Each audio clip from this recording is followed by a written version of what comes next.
രാമായ രാമചന്ദ്രായ രാമഭദ്രായ വേദസേ രഘുനാഥായ നാഥായ സീതായ പദയേ നമഃ.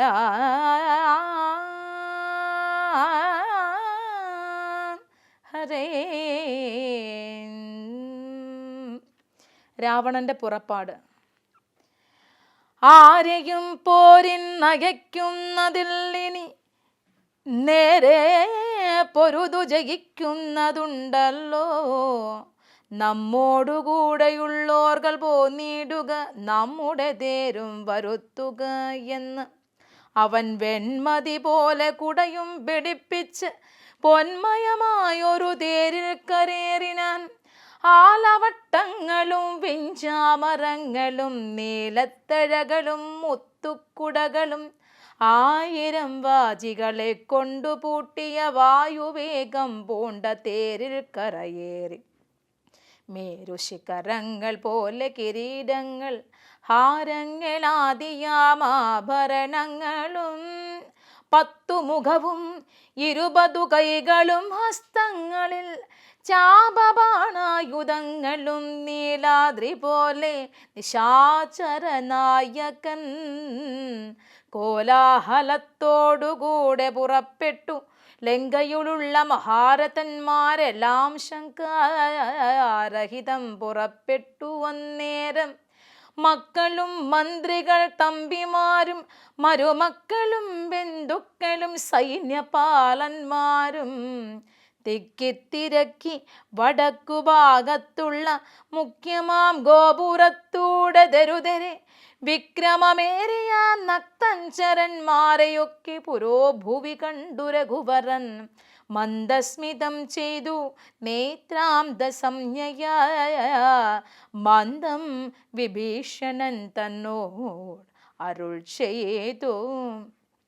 നല്ല വീരന്മാർ വരുന്നതു കാണടോ, ചൊല്ലേണമെന്നോടിവരെ യഥാഗുണം എന്നതു കേട്ടു വിഭീഷണൻ രാഘവൻ തന്നോട് മന്ദസ്മിതം ചെയ്തു ചൊല്ലേടിനാൻ. ബാണചാപത്തോടും ബാലാർക്ക കാന്തി പൂണ്ട് ആന കഴുത്തിൽ വരുന്നത കമ്പനൻ. സിംഹധ്വജം പൂണ്ടതേരിൽ കരകേറി സിംഹപരാക്രമൻ ബാണചാപത്തോടും വന്നു. അവൻ ഇന്ദ്രജിത്താകിയ രാവണനന്ദനൻ തമ്മെ മുന്നം ജയിച്ചാനവൻ.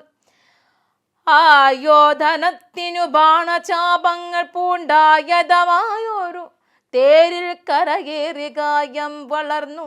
വിഭൂഷണം പൂണ്ട് അതികായൻ വരുന്നതു രാവണൻ തന്മകൻ. പൊന്നണിഞ്ഞ് ആനക്കഴുത്തിൽ വരുന്നവൻ ഉന്നതൻ ഏറ്റം മഹോദരൻ മന്നവ. വാജിമേൽ ഏറി പരികംതിരിപ്പവനാജി ശൂരേന്ദ്രൻ വിശാലൻ നരാന്തകൻ. വെള്ളെരുതിൻ മുകളേറി ത്രിശൂലവും തുള്ളിച്ചിരിക്കുന്നവൻ ത്രിശിരസ്സല്ലോ. രാവണാന്തകൻ മറ്റേതിനങ്ങേതു ദേവാന്തകൻ തേരിൽ വന്നതു മന്നവ. കുംഭകർണാത്മജൻ കുംഭനങ്ങേതവൻ തമ്പി നികുംബൻ പരിഖായുധനല്ലോ. ദേവകുലാന്തകനാകിയ രാവണൻ ഏവരോടും നമ്മെ വെൽവാൻ പുറപ്പെട്ടു ഇതം.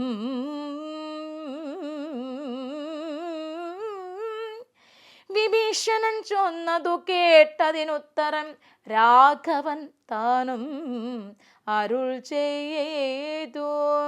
യുദ്ധേ ദശമുഖനെ കൊല ചെയ്തുടൻ ചിത്തകോപം കളഞ്ഞിടുവനിന്നു ഞാൻ എന്നരുളി ചെയ്തു. നിന്നരുളുന്ന നേരം വന്ന പടയോടും ചൊന്നാൻ്റെ ശാസ്യനും എല്ലാവരും നാം ഒഴിച്ചു പോന്നാൽ അവർ ചെല്ലുമകത്തു കടന്നൊരു ഭാഗമേയേ പാർത്തു ശത്രുക്കൾ കടന്നുകൊള്ളും മുന്നേ കാത്തുകൊള്ളിൻ നിങ്ങൾ ചെന്ന് ലങ്കാപുരം.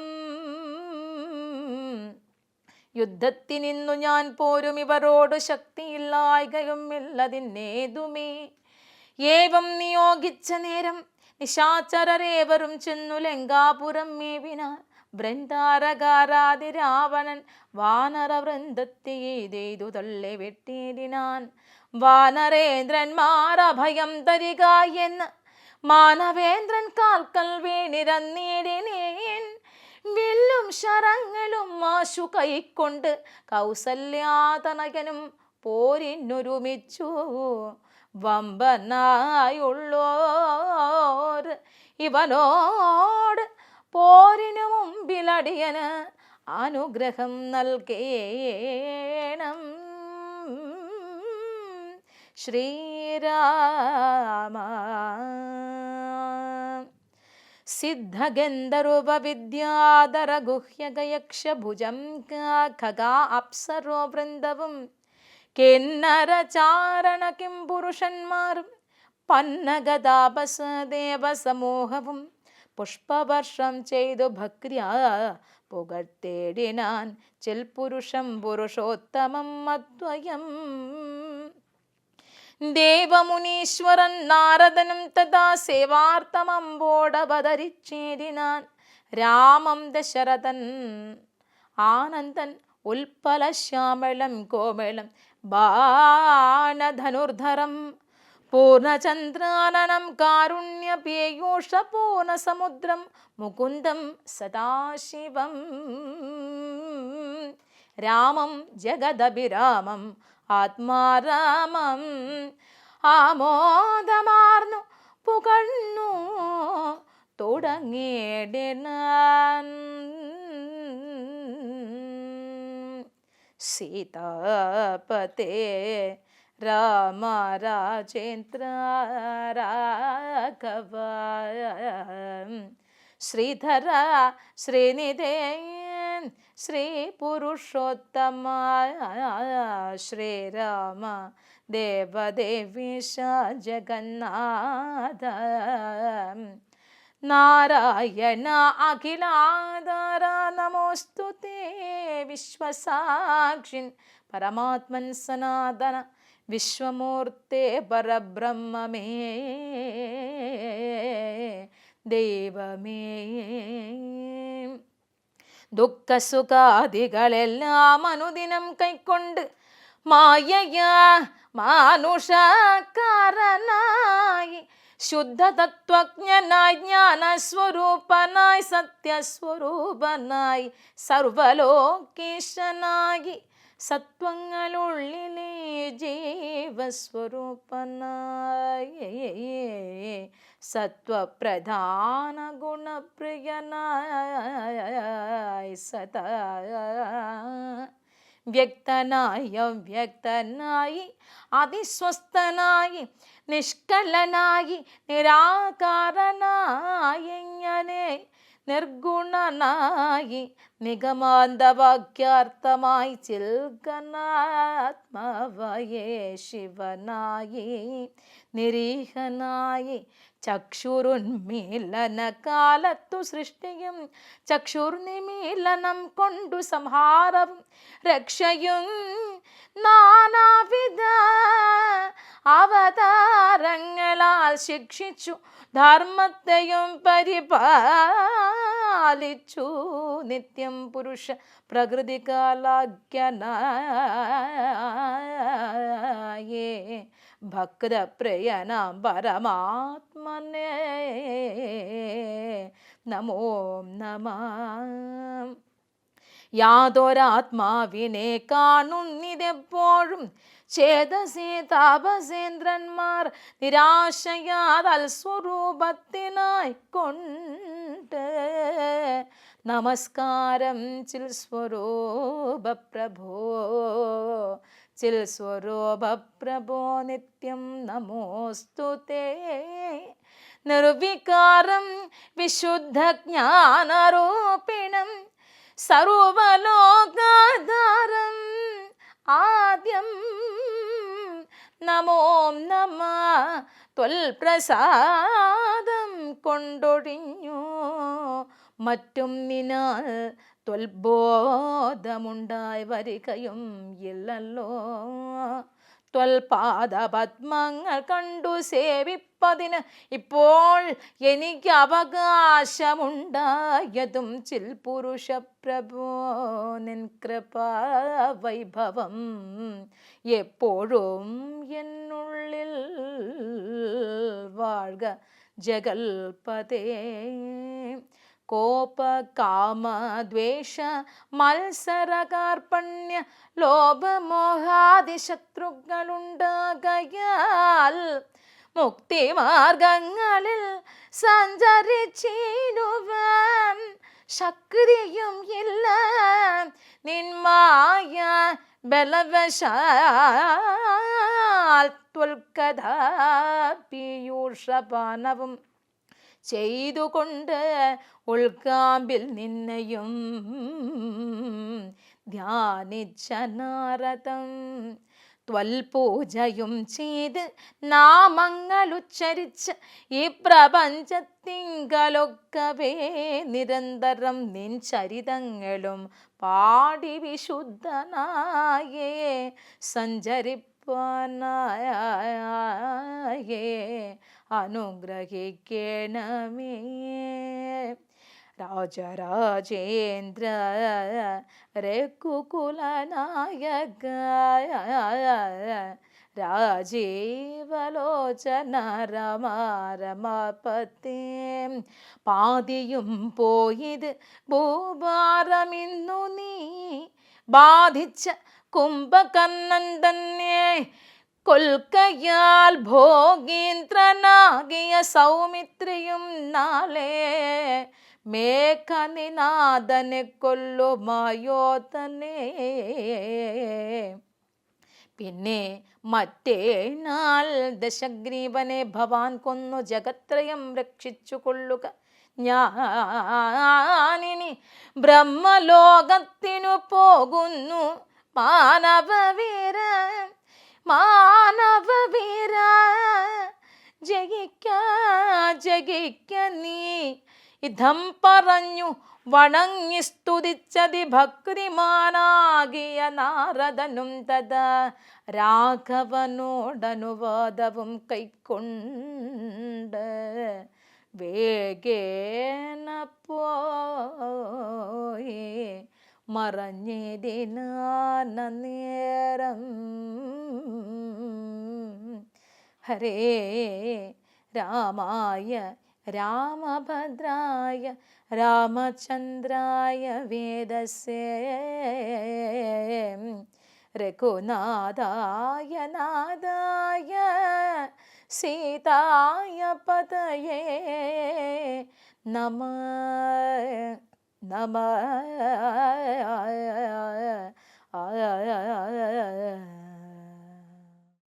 ഓം വാൽമീകി മഹർഷയേ നമഃ. ഓം ആഞ്ജനേയായ നമഃ. ഓം സീതാഭരതലക്ഷ്മണ ശത്രുഘ്ന ഹനുമാൻ സമേതനായ ശ്രീരാമചന്ദ്ര പ്രഭുവേ നമഃ. സംപൂജ്യരായ സജ്ജനങ്ങളെ, ദൂതനായ ശുഗനെ പറഞ്ഞയച്ച അനന്തരം ശുഗൻ നേരെ രാവണനെ സന്നിധി ചെല്ലുകയാണ്. എൻ്റെ കാര്യങ്ങൾ പറയാണ്. ശ്രീരാമൻ വ്യക്തമായിട്ട് പറഞ്ഞിട്ട് എങ്ങനെയും ഒരു വിട്ടുവീഴ്ചയില്ല. അപ്പോൾ ഈ ശുഗൻ ആരാണെന്ന് വെച്ചാൽ പണ്ട് ഒരു ബ്രാഹ്മണനായിരുന്നു. ശുഗൻ്റെ പൂർവ്വ വൃത്താന്തം നോക്കുമ്പോൾ ബ്രാഹ്മണൻ നല്ല രീതിയിൽ യാഗകർമാദികളൊക്കെ ചെയ്ത് ജീവിച്ചിരുന്ന ആളാണ്. അപ്പോൾ ഒരു ദിവസം അഗസ്ത്യൻ ആ വഴിക്ക് വരികയാണ്. അപ്പോൾ അഗസ്ത്യൻ വരുന്ന കണ്ടോടുകൂടി വജ്രദംഷൻ എന്ന രാക്ഷസന് തോന്നൽ, ഇവൻ്റെ ഈ ആധ്യാത്മികത നശിപ്പിക്കണം, ഇവൻ്റെ ദൈവികത നശിപ്പിക്കണം എന്ന് കണക്കൂട്ടി ഇരുന്നു. നേരെ അഗസ്ത്യൻ ചെന്നപ്പോൾ അഗസ്ത്യന് വജ്രദംഷൻ നേരെ അഗസ്ത്യൻ്റെ വേഷത്തിൽ ചെന്നിട്ട് മാംസം വേണം പറയാണ്. അങ്ങനെ മാംസം വെച്ച് വിളമ്പി അഗസ്ത്യന് കൊടുത്ത ഒരു ശാപമാണ് ഈ ശുഗന് വന്നത്, നീ ഇങ്ങനെ ഒരു രാക്ഷസനായിട്ട് പോട്ടെ എന്ന്. അപ്പോൾ നമ്മുടെ നിത്യജീവിതത്തിൽ നമ്മൾ അറിഞ്ഞോ അറിയാണ്ടെയോ എന്ത് പാപം ചെയ്താലും അത് അനുഭവിച്ചേ പറയൂ. കാരണം ഭഗവാനെ സംബന്ധിച്ച് ഭഗവാന്മാർക്കും ഉണ്ടത്. അല്ലെങ്കിൽ ഭഗവാൻ കൃഷ്ണൻ നേരെ മത്സ്യമായിട്ട് അവതരിക്കണോ, മത്സ്യയോനിയിൽ വരാഹമായിട്ട് അവതരിക്കണോ? ഇത്രയും അവതാരങ്ങളായിട്ട് എന്താ കാരണം? അത് അവതരിച്ചേ തീരൂ. അപ്പോൾ അങ്ങനെയുള്ള ഒരു ദൂതനായിരുന്നു നമ്മുടെ അഗസ്ത്യൻ്റെ ശാപം ഏറ്റ ആളാണ്. അപ്പോൾ രാവണനും തീരുമാനിച്ചു. അതിൻ്റെ ഇടയിൽ മാല്യവാൻ വന്ന് ഓതിക്കൊടുക്കുന്നുണ്ട്. മാല്യവാൻ പറഞ്ഞു, നീ എങ്ങനെയെങ്കിലും ഒരു കാര്യം ചെയ്യും മാതാവ്, എങ്ങനെയെങ്കിലും ഒന്ന് ആ സീതാദേവി പറഞ്ഞ സാക്ഷാൽ ലക്ഷ്മിയാണ്, ആരും ഉപദേശിച്ചിട്ടും കാര്യമില്ല കേട്ടോ, ആ സീതാദേവി നീ ഒന്ന് കൊണ്ടു കൊടുക്ക്, എന്നിട്ട് സമസ്താപരാപം ചെയ്യുകയാണെങ്കിൽ ഇത്രയും വരെ നീ എന്ത് ചെയ്താലും ശരി അതിനൊരു പരിഹാരമെന്നാണ് പറഞ്ഞിരിക്കുന്നത്. നമ്മുടെ നിത്യജീവിതത്തിൽ എന്തൊക്കെ അപരാധം നമ്മൾ ചെയ്താലും ആ അപരാധത്തിൽ രക്ഷപ്പെടാനുള്ള ഒരേ ഒരു മാർഗം എന്താ? ആ ജ്ഞാനത്തിൻ്റെ ലെവലിലെത്തുക. ആർത്തിയും അർത്ഥാർത്ഥിയും മാറി ജിജ്ഞാസുവിൽ നിന്നും ജ്ഞാനത്തിലെത്തി ആ ഭഗവത് പാദത്തിലേക്ക് ആർക്കാണോ എത്താൻ സാധിക്കുന്നത് അവർക്ക് എന്നും ഭഗവാന്റെ അനുഗ്രഹം ഉണ്ടാകുമെന്നാണ്. അതായിരുന്നു മാല്യവാൻ്റെ ഉപദേശം. എനിക്കറിയില്ല, ശ്രീരാമചന്ദ്രൻ പറഞ്ഞ ആരാ? പരബ്രഹ്മാണ്, പരംപുരുഷനാണ്, നിരാമയനാണ്, നിരുപമനാണ്, നിരഹങ്കാരനാണ്.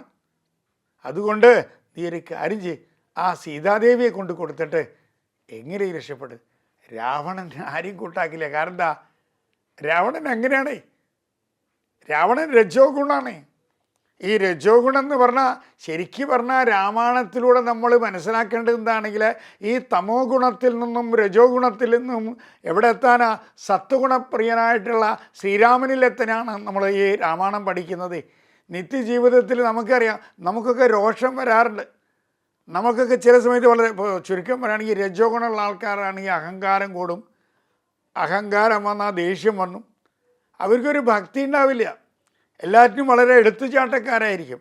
ഇതിൽ നിന്നും മാറാൻ ഒരൊറ്റ കാര്യമുള്ളൂ, എന്താ? ആ സത്വഗുണമായിരിക്കുന്ന ശ്രീരാമനിലേക്ക് എത്താൻ വേണ്ടിയിട്ട് പരമാവധി മാല്യവാൻ ഉപദേശിച്ചു നോക്കി. ഒരു രക്ഷയുണ്ടായില്ല, ഒരു മാർഗവുമില്ല, എന്ത് ചെയ്യണമെന്നും അറിയുന്നില്ല. അപ്പോൾ ആ സമയത്താണ് ഇവരിവിടെ ശ്രീരാമചന്ദ്രനും കൂട്ടും എന്തായാലും സേതു ബന്ധിക്കാണ്ടിരിക്കാൻ പറ്റില്ല. സേതു ബന്ധിക്കാൻ വേണ്ടി അതിന് കുറുകെയാണല്ലോ പാലം കെട്ടുന്നത്. വരുണദേവൻ്റെ അടുത്ത് ചെന്നു. വരുണദേവനോട് പറഞ്ഞു ഇങ്ങനെ. അപ്പോൾ വരുണദേവൻ രണ്ട് ഭാഗത്തും മാറിയോണ്ട് കാര്യമില്ലല്ലോ. അപ്പോൾ അവിടെ ചിറ കെട്ടാനുള്ള തീരുമാനം. അങ്ങനെ വാനരന്മാരും എല്ലാവരും സുഗ്രീവൻ്റെ നേതൃത്വത്തിൽ തീരുമാനിച്ചു, ചിറ കെട്ടാൻ തീരുമാനിച്ചു. ഈ ചിറ കെട്ടി, അതായത് ഞാൻ പറഞ്ഞില്ലേ, ഹനുമാനെ സംബന്ധിച്ചിടത്തോളം താരകമന്ത്രം മതി അവിടെ എത്താൻ. ശ്രീരാമചന്ദ്രനെ ലങ്കയിലെത്താൻ എന്ത് വേണം? ചിറ കെട്ടേണ്ടി വരികയാണ്. അപ്പോൾ ഈ ചിറ കെട്ടുന്ന സമയത്ത് രാമായണത്തിൽ പ്രധാനപ്പെട്ട ഒരു ഭാഗം എന്താ വെച്ചാൽ, ഈ ദോഷം രാഹു ആയാലും ശനി ആയാലും ചൊവ്വ ആയാലും ഇതിൻ്റെ ദോഷം എല്ലാവർക്കും ഉണ്ടേ. അപ്പോൾ ഹനുമാൻ അങ്ങനെ വലിയ വലിയ പാറക്കല്ലും ഇങ്ങനെ പോയിക്കൊണ്ടിരിക്കുക. ആ സമയത്ത് രാഹു ചെന്നു. എൻ്റെ കുറച്ച് കാലുണ്ട്, എപ്പോഴാണ് വേണ്ടാവോ, എപ്പോഴാണ് ചെയ്യാൻ സമയമായി വന്നോളൂ, ഞാൻ തയ്യാറാ. അപ്പോൾ ഹനുമാൻ വലിയ പാറക്കല്ലൊക്കെ ഇട്ട് കൂടെ. അങ്ങനെ സമയമായപ്പോൾ രാഹു ചെന്നപ്പോൾ അതേ എൻ്റെ സമയമായി, എവിടെയാണ് പ്രവേശിക്കേണ്ടത്? ഇപ്പോൾ നമ്മളൊക്കെ എന്താ വെച്ചാൽ ഈ കഷ്ടകാലം പോകുമ്പോൾ നഖത്തിൻ്റെ മുകളിലോ വിരലിൻ്റെ അടുത്താണെങ്കിൽ വിരലല്ലേ പോവും. ഹനുമാൻ എന്താ പറഞ്ഞാരോ, എൻ്റെ തലയിൽ നാഭിയിൽ തന്നെ ആയിക്കോട്ടെ പറഞ്ഞു. ഹേയ് ഹനുമാൻ ജി, തലയിലോ? അയ്യോ എന്തെങ്ങനെ പറയണേ? ഒരു കുഴപ്പമില്ല പറഞ്ഞു. ഹനുമാൻ്റെ തലയിൽ രാഹു രാഹു പറഞ്ഞ പാമ്പനെയാണല്ലോ. അത് ആ പാലാഴി മദന സമയത്ത് ആ വിഷ്ണുചക്രം കൊണ്ട് വെട്ടിയിട്ടാണല്ലോ രാഹു കേതു ഉണ്ടായത്. അപ്പോൾ രാഹു പറഞ്ഞു ഞാൻ പ്രവേശിക്കട്ടെ. രാഹുവിൻ്റെ കാലം തലയിൽ വന്നവയ്ക്ക് ഹനുമാൻ വലിയൊരു പാറക്കല്ലെടുത്തു, തലയിലാട്ടു, എന്നിട്ട് ഇങ്ങനെ അമക്കി പിടിക്കാൻ തുടങ്ങി. രാഹു കിടന്നിങ്ങനെ വിറയ്ക്കുക. ഹനുമാൻ പാറക്കല്ലുകൊണ്ട് ശക്തിയിൽ രാഹുകാലം കഴിയുന്നത് വരെ ആ പാറക്കല്ലിൻ്റെ അടിയിട്ടിട്ട് ഈ ഹനുമാൻ രാഹുവിനെ അങ്ങോട്ട് ഞെരുക്കി. അവസാനം കഴിഞ്ഞോടുകൂടി രാഹു പുറത്തു വന്ന് പറഞ്ഞു, അതേ രാഹുവിൻ്റെ കാലം ഹനുമാനല്ല ഉണ്ടായേ, ഹനുമാൻ്റെ കാലം രാഹുവിനാണ് ഉണ്ടായേ. അതുകൊണ്ട് രാഹുവിൻ്റെ ഉപദ്രവമുള്ള ആൾക്കാർ ഹനുമാനെ സേവിച്ചാൽ മതി എന്നാണ്. അതുപോലെ തന്നെ ഈ രാഹുവിൻ്റെ ഈ കാലം കഴിയാൻ, രാഹുവിൻ്റെ ആ പാപത്തിൽ നിന്നും മുക്തി നേടാൻ, ഉപദ്രവത്തിൽ നിന്നും രക്ഷപ്പെടാൻ രാഹുവിൻ്റെ ധാന്യമാണ് ഉഴുന്ന്.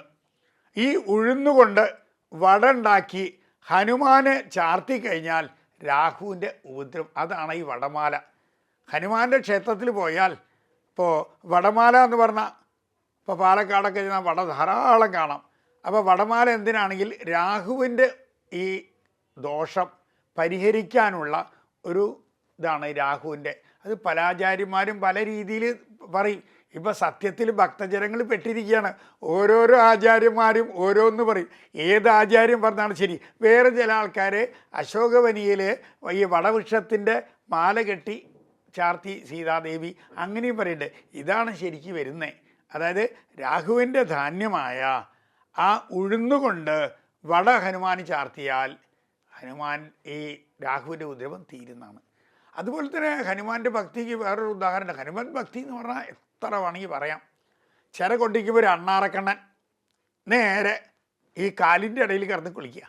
അപ്പോൾ ഹനുമാന് ദേഷ്യം വന്നു. കാരണം ഈ കല്ലേറ്റ് പോയി കാലിൽ ഇങ്ങനെ തട്ടി കളിക്കല്ലേ. ഹനുമാൻ എന്ത് ചെയ്തു വെച്ചാൽ അതിൻ്റെ വാല് കിടി പിടിച്ചു, ഒറ്റ എറിഞ്ഞ വഴിക്ക് അണ്ണാറക്കണ്ണന് ദേഷ്യം വന്നു. അണ്ണാറക്കണ്ണൻ നേരെ വന്നു ശ്രീരാമൻ്റെ അടുത്ത്. അതേ, ഈ രാജ്യദ്രോഹം ചെയ്തവർക്ക് എന്താ കുറ്റം, എന്താ കുട്ടി? നേരെ മടിയിൽ വെച്ചിട്ട് ആ പുറത്തങ്ങോട്ട് തലോടി. അതാണത്തെ ഈ 3 വരാമെന്നും പറയുന്നുണ്ട്. എന്താ വേണ്ടത്? ആ ഹനുമാൻ എൻ്റെ വാല് പിടിച്ച് അങ്ങോട്ട് വലിച്ചെറിഞ്ഞു. ആഹാ, ഹനുമാനെ വിളിക്കാൻ പറഞ്ഞു. എന്താ ഹനുമാൻ? അത് ഞാൻ ഈ നടക്കണോർത്തിയിൽ ഇങ്ങനെ വരുമ്പോൾ ഈ തട്ടിക്കളിക്കായിരുന്നേ, അപ്പോൾ അതുകൊണ്ടാണ് ഞാൻ ചെയ്തേ. അപ്പോൾ ചോദിച്ചു അണ്ണാറക്കനോട്, എന്ത് ശിക്ഷ കൊടുക്കേണ്ടത് ചോദിച്ചു. ഹനുമാൻ്റെ വാലിനൊരു ചവിട്ട് കൊടുത്താൽ മതി പറഞ്ഞു. ഹനുമാൻ വാല് വെച്ചു. ശ്രീരാമചന്ദ്രൻ ഒരു ചവിട്ടും കൊടുത്തു. എന്നിട്ട് അണ്ണാറക്കണ്ണനോട് പറഞ്ഞു, നീ ഇനി ഹനുമാൻ പോണ വഴി കൂടെ പോണ്ട, വേറെ വഴി കൂടെ പൊക്കോളാൻ പറഞ്ഞു. പിന്നെ അണ്ണാറക്കണ്ണൻ വേറെ വഴി കൂടെ പോകുമ്പോൾ ഹനുമാൻ കല്ലെടുത്ത് ആ അണ്ണാറക്കണ്ണൻ്റെ എതിർ വഴി കൂടെ വന്നു. അടുത്ത് എത്തിയ വഴിക്ക് കല്ല് അവിടെ ഇട്ട് വീണ്ടും അണ്ണാറക്കണ്ണന് വാല് പിടിച്ചൊരു ഒറ്റ ഇത് കണ്ടപ്പോൾ അണ്ണാറക്കണ്ണന് വീണ്ടും ദേഷ്യം വന്നു. നേരെ ശ്രീരാമൻ്റെ അടുത്ത് ചെന്നു. ഇതെന്നെ പിന്നെ എറിഞ്ഞേ. അപ്പോൾ എന്താ ഹനുമാൻ? അതിപ്പോൾ വേറൊന്നുമല്ല, അങ്ങയുടെ പാദം എൻ്റെ വാലിൽ കൊള്ളുമ്പോഴുള്ള ആ അനുഭൂതി, അത് എത്ര പറഞ്ഞാലും ആ ഹനുമാൻ്റെ ഭക്തി നോക്കൂ. ശ്രീരാമചന്ദ്രൻ ഒഴിച്ചേ വേറൊന്നുള്ളൂ. ശ്രീരാമചന്ദ്രൻ മാത്രം മതി എന്നാണ് പറഞ്ഞിരിക്കുന്നത്. ആ നിത്യജീവിതത്തിൽ ശരിക്കും പറഞ്ഞാൽ ശ്രീരാമചന്ദ്രൻ ബാക്കി അവതാരങ്ങൾക്കും വിഭിന്നമാണ്. എന്തായാലും ശ്രീരാമചന്ദ്രൻ രാജ്യം ഭരിക്കാൻ കേമനാണ്. കാരണം എന്താ? കൂടുതലും വാനരന്മാരെ അടുത്തിരിക്കുന്നത്. ഈ വാനരന്മാരെ എടുത്തു വെച്ചാൽ മിലിറ്ററിക്ക് കാശ് വേണ്ട, ലോഡ്ജിങ്ങിന് കാശ് വേണ്ട, ഫുഡിന് കാശ് വേണ്ട. കാരണം എന്താ? കുരങ്ങന്മാരല്ലേ, അവർക്ക് താമസിക്കാൻ ഷെഡ് വേണ്ടല്ലോ, ഏതെങ്കിലും മരത്തിൻ്റെ ഇടയിൽ പോവും. അപ്പോൾ അതുപോലെ തന്നെ ഈ ശ്രീരാമചന്ദ്രനെ സംബന്ധിച്ച് പറയുകയാണെങ്കിൽ ധർമ്മത്തിൻ്റെ മൂർത്തി ഭാവം എന്നല്ല, എങ്ങനെ ധർമ്മത്തിൽ ഊന്നിക്കൊണ്ട് എല്ലാ പ്രശ്നങ്ങളെയും തരണം ചെയ്തുകൊണ്ട് ജീവിക്കാം എന്ന് ഒരു കഥാരൂപം എന്ന് പറയാൻ പറ്റില്ല, ഒരു സിനിമ കാണുന്ന പോലെ നമുക്ക് ഉൾക്കൊള്ളാൻ സാധിക്കുന്നതാണ്. അതുപോലെ തന്നെ ഇതിൽ ഉപകഥകളൊന്നും ഇല്ലാതെ, ഇപ്പം മഹാഭാരതമോ വേറെ ഏതെടുത്താലും ശരി ഉപകഥകൾ ധാരാളമുണ്ട്. രാമായണത്തിൽ അതില്ല. രാമായണം എല്ലാം വ്യക്തമാക്കുന്നത് ഉപകഥകളില്ലാണ്ട് ആ ശരിക്കും ഒരു മനുഷ്യ ആയുസ്സിൽ മനുഷ്യൻ എന്തൊക്കെ ചെയ്യണമെന്ന് വ്യക്തമായി കണക്കാക്കി കൊടുക്കുകയാണ്. നിങ്ങൾക്കെല്ലാവർക്കും തന്നെ ശ്രീരാമചന്ദ്രൻ്റെ അനുഗ്രഹം ഉണ്ടാവാൻ ആത്മാർത്ഥമായി പ്രാർത്ഥിക്കുന്നു. രാമായ രാമഭദ്രായ രാമചന്ദ്രായ വേദസേ രഘുനാഥായ നാഥായ സീതായ പദയേ നമഃ.